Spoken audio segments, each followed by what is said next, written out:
did, and he sent through a question here. Should the LA Chargers sack head coach Anthony Lynn? Well, that's straight to the point, isn't it? What are they? I think they're five wins, I think, the Chargers this season. Five, and if I can just go back and refresh my memory, 5-9 after the win in overtime against the Raiders last week.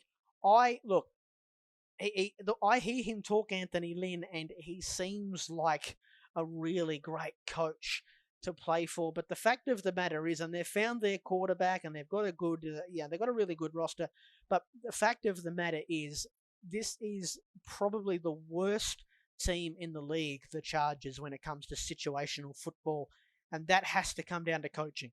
That can't come down to the fact that you've got a really good-looking young quarterback in Justin Herbert, and you've got some, talented receivers, and Austin Eckler is a good running back, and you've got, some talent on the defense. They are the worst team in the league in situational football, the Chargers, and that comes back to coaching. I think there's a lot of, obviously we've got, 3 teams that'll be looking, 3 or 4 teams that'll be looking for new coaches. We know teams that have already sacked their coach. There'll probably be some other teams, or there will be some other teams.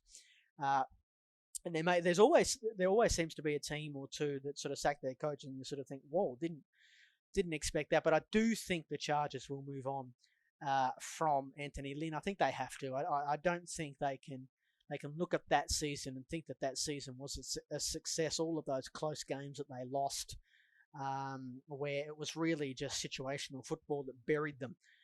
That they should have had at least 3 or 4 more wins than they have had this season, and that would have had them in the playoff hunt. So it's a blunt question, it's a blunt answer. I do think they will move on from Anthony Lynn, the LA Chargers.